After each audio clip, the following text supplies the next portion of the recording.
Good morning and God bless you. Welcome to today's broadcast. I'm reading from Proverbs chapter 13, verse number 20 and verse number 21 in the Passion Translation version. If you want to grow in wisdom, spend time with the wise.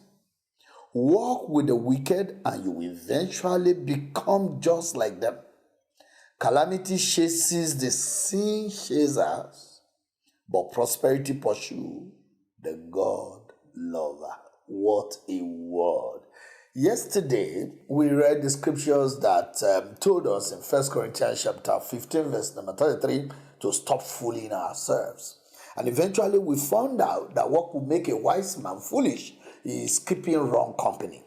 That's why that scripture says that evil communication will corrupt good manner. So God is interested in your manner and your character.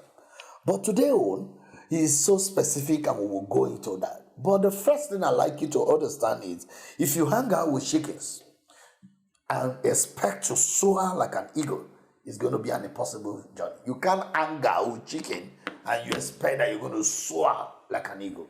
It's a difficult thing. Your association has a lot to do with your moral and your character. Most of the things that are bad habits in us today are not things we have in ourselves.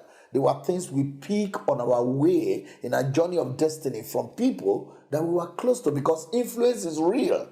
People can influence you negatively or positively. That is very important. You are going to become like the people with whom you continually associate yourself with.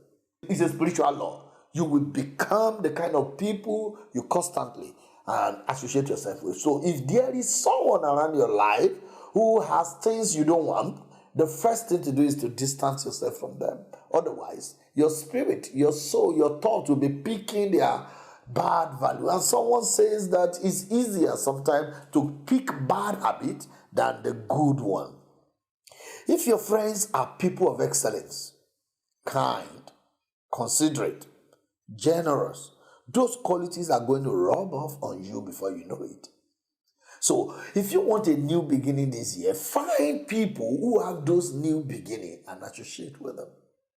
And fantastically, you see it working with you. The first thing in our scripture today is that your growth depends on your association.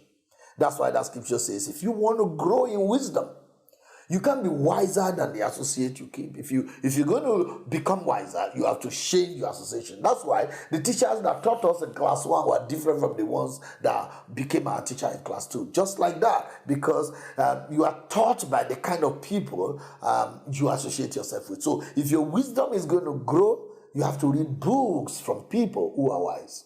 You have to go to the pages of people who are wise. Follow wise men on Facebook or on your social media, instead of following people who has nothing to add to your life, but rather to remove from your life.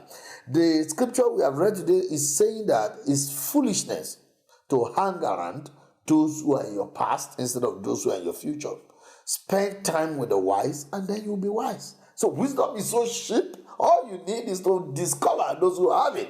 And then the baton will rub off on you before you know it. Working with the wicked makes you one over time. You can't run away from that. If you keep associating with the wicked, before you know it, you just start getting wicked. And then the next thing that scripture says is that calamity chases sin chasers. You can be a Christian and be comfortable in the association of those who are sinners. No, it's not possible. So this scripture says calamity will chase sin chaser. So if you keep following sinners, you're going to find out you will keep entering trouble. Even if it's not physical trouble, spiritual trouble. Most of the bad dreams people are having are the signals their spirit pick from their association. The kind of station you listen to constantly. The kind of people start to. That's why I think you should do a renewal of your life this year by checking people who are in your contact. Constantly, the kind of pages or Facebook pages, Instagram pages, the kind of people you're following. If you find out they keep posting things that does not bring wisdom to you, you may have to help yourself. Nobody will do it for you. You just unfollow them. All right? And before you know it, it will work. I love the scripture that says, my son, if sinner entice you, do not follow them. So you have to unfollow some of the people in your life who are not adding to you.